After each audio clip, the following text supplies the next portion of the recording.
중국 산동해양그룹은 지난 2022년 3월 문제의 구조물을 어업 이외의 활동이 금지된 서해 한중 잠정조치 수역안에 설치했습니다. 서해 양식장 개발에 나선다며 설치한 해당 구조물은 석유 시추 시설인 애틀란틱 암스테르담호를 개조한 겁니다.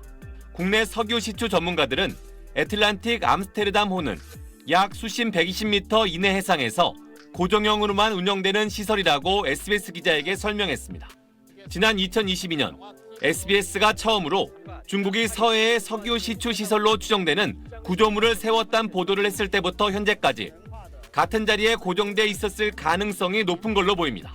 중국 측은 구조물이 양식장 관리용이라고 주장합니다. 하지만 헬기 착륙장도 있고 최대 100명을 수용할 수 있는 가로 100m, 세로 80m 규모라 어업이 아닌 전략적 용도로 의심받고 있습니다. 고정형이라는 것은 특정 해상 영역을 일관되게 관리하는 것을 의미하고 영향력 행사가 강화되었다고 볼 수 있는 거죠. 중국은 고정형 구조물 주변에 감시탑처럼 생긴 반잠수형 구조물인 선란 1, 2호기도 띄워놓은 상태입니다.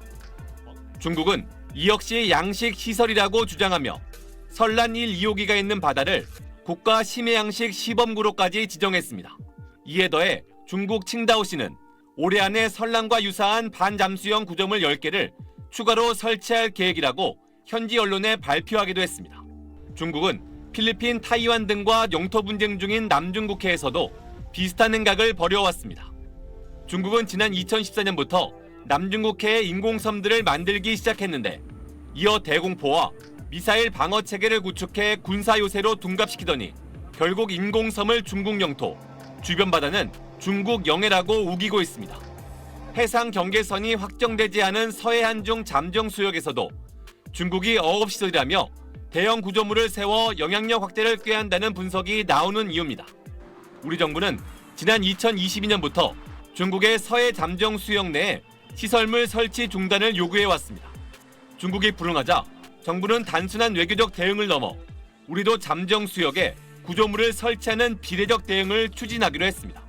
비례 조치 포함해서 실효적으로 가능한 부분들 저희가 같이 고민하고 있고 정부에서 공동 대응하겠다는 말씀 드리겠습니다. 정부는 이번 주 예정된 한중 해양협력 대화에서도 중국의 책임 있는 설명을 요구할 방침입니다. SBS 김수영입니다. 중국이 대형 심해 양식장으로 건조한 구조물 셜란입니다. 직경 70m, 높이 71m 이상으로 양식 가능한 공간이 9만 세제곱미터에 달해 세계 최대 양식장으로 불립니다. 好，我宣布鸣笛后开始放鱼。 문제는 중국이 이 대형 구조물을 서해 한중 잠정 조치 수역에 잇따라 건설했다는 겁니다. 잠정 조치 수역은 한중 간 200캐리 배타적 경제 수역이 겹치는 곳으로 양국이 수산 자원을 공동 관리하는데 어업과 항행을 제외한 다른 행위는 금지됩니다.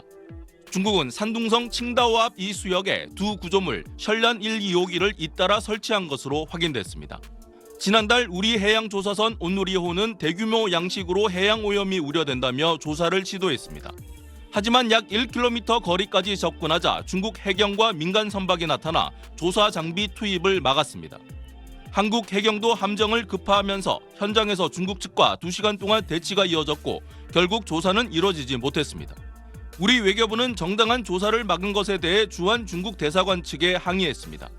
서해에서 우리의 정당하고 합법적인 해양 권익이 영향을 받지 않도록 범정부 차원에서 적극적으로 대응해오고 있습니다.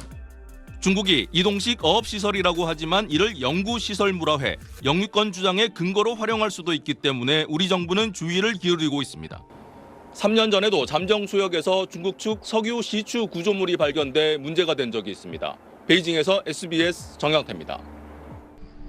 지난달 14일 서해를 순시하던 어업지도선 무궁화호가 수상한 구조물을 발견했습니다.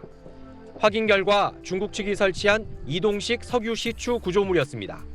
위치는 제2광구 서쪽 바다 한중 잠정 조치 수역으로 양국의 배타적 경제 수역이 중첩돼 어느 나라 수역인지 경계선 획정을 유보해둔 곳입니다. 한중 어업협정에 따라 이곳에선 어업행위를 제외한 지하자원 개발이나 시설물 설치 등은 금지돼 있습니다. 지난 2005년 우리 정부가 군산 먼 앞바다에서 석유 시추를 시도했다가 중국의 반발에 중단했고 2008년엔 반대로 중국이 석유 시추 시설을 설치해 우리 정부의 항의를 받은 바 있습니다.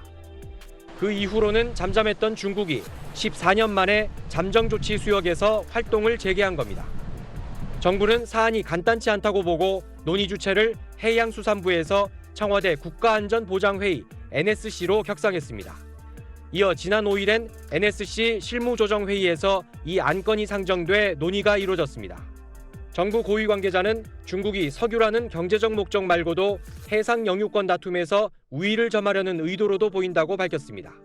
서해에서의 해양 경계가 아직 이루어지지 않았기 때문에 해양 경계 협정 합의를 할 때 일종의 기득권 비슷한 좀 선점적인 지위를 차지하기 위해서 아마 이런 행위를 하는 것 같아요. 여기에 휘말리지 않으려면 중국 정부에 분명하게 항의의 뜻을 전하고 재발 방지 약속도 받아내야 한다고 전문가들은 조언합니다.